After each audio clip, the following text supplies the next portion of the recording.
Hey everyone, Regal Reviews here. It is White Rice Wednesday, which means it's time for my Survivor recap. So, to recap on tonight's episode, it starts off with them coming back from tribal from that crazy tribal last week with Jessica being sent home because she pulled the rock, and I definitely feel for her. I definitely would have had the same reaction as she did. And they're back at camp. Hannah feels guilty because she feels that it's her fault that Jessica went home and that her game was ruined because of her. And it kind of was in a way, but I feel like they're going to go rocks either way. But Zeke and his alliance are feeling good. They're feeling five strong now. And what was very good about tonight's episode is that it was the loved ones visit. And I've always heard mixed reviews about the loved ones visit. Either people really like the episode or people find it boring and they don't like it. But for me, I've always loved the loved ones episode. It's always very heartwarming to see them reunited with their family because a lot of them are very close with their family, and to be out there for like 39 days and not see their family, I mean, you get emotional and, the game gets to you. So it was very painful to watch because we saw a lot of the tribe mates reunite with their moms, and Adam's mom at the time was battling lung cancer and couldn't be there, so it was very emotional to watch.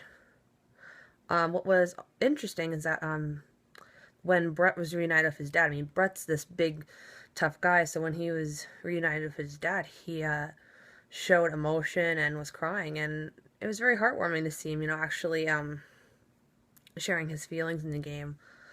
The loved ones did not compete in this challenge. They were competing through this obstacle course and to untie these ropes and not get tangled, and it looked very, very hard. Sunday and Will were both out of it. I mean, Sunday looked like she was having a hard time trying to get the ropes untangled, but Jay, Ken, Adam, and Zeke looked like it was going to be between those four, and Ken and Adam were getting stuck under the pole. They had to dig under to go through, and Ken got stuck, but he got through. But poor Adam, he got stuck in there and he couldn't get through. And it was actually Jay who ended up winning the reward. Big surprise because he's a challenge beast.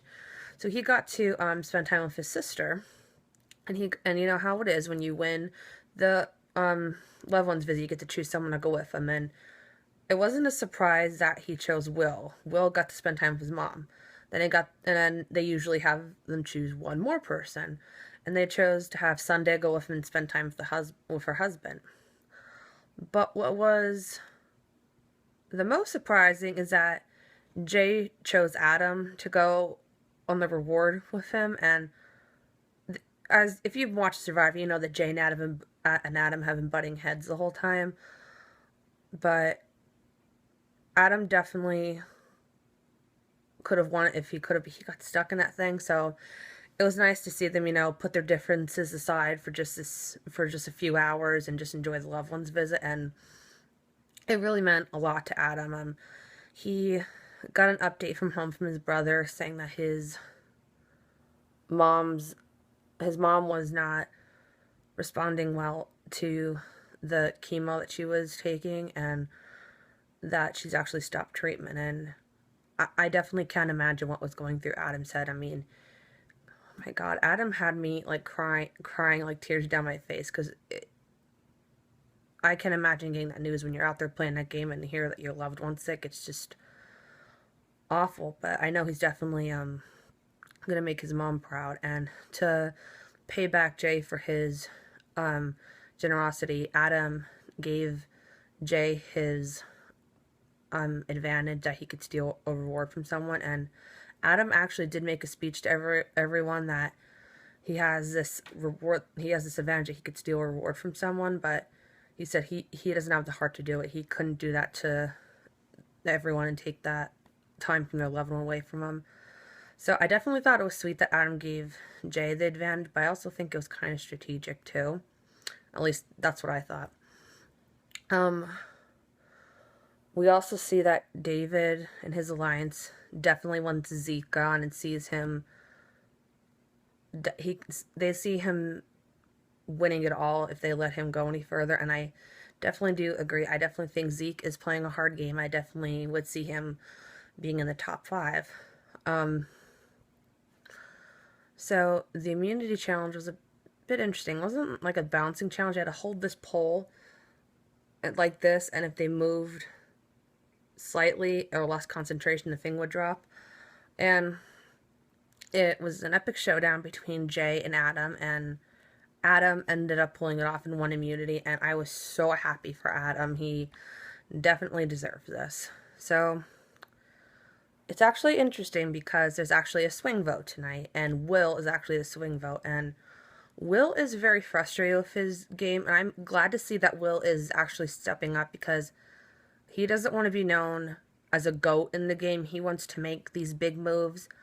So he actually determines the vote tonight because it's David, Ken, Adam, and Hannah, and then the other side you have Brett, Sunday, David, and Zeke. And Ken and Will have a talk, and it doesn't really go over that well. Before, they were having like a discussion at camp, and they decided that instead of David, maybe they should vote Ken. So Will tells Ken this, and then Ken was basically trying to get a feel like if he could trust Will, but then after that he was done. I mean, Ken went and asked Jay, what's going on, and Ken was kind of like trying to ruin Will's game there, and Jay's alliance was reassuring them that we've got this, we've got your back, Will. And Will basically just wants Ken to go home, but that puts David and Hannah in the hot seat because, their alliance was gunning for David, but then we all saw that Hannah's name was thrown in there last week. So it's a very crucial night, and at Tribal, each alliance is trying to make pitches to Will on why they should go to either side, and Will's always been close to Jay, and from what Will said, that Jay has always been the one that treated him like he's not a kid in high school. But then the other side is saying that they kind of gloss over Will and said that they'll let Will take credit for all the moves and vote him out. So what was surprising at Tribal is that Adam played his idol, and I was like, oh my god, Adam, why are you playing your idol? Like, you have that idol in your pocket. I mean, you're good for another 3 days now. But he actually played it for Hannah, and I was like, is Hannah's name really going to be written down? And sure enough, it was his vote. Well, his idol play didn't go in vain, and Hannah was safe, and it actually sent Zeke home. And I'm disappointed because I was definitely rooting for Zeke. He was one of my picks in my Survivor Fantasy Draft, and I definitely saw Zeke going farther, but I'm so proud of Zeke. I'm glad he made it as far as he did. And I'm also looking forward to seeing him next season in Survivor Game Changers, as Inside Survivor has confirmed. So, yeah, from the previews for next week, it shows that Will is trying to take control of the game, but Adam isn't having that and having Will control his fate in the game, so Will definitely might be a target next week, so we'll have to wait and see what happens. So I hope you guys enjoyed Survivor tonight. If you guys want to check out Survivor, it is on Wednesdays, 8 p.m. on CBS. I hope you guys enjoyed my Survivor recap, and until next time, stay regal.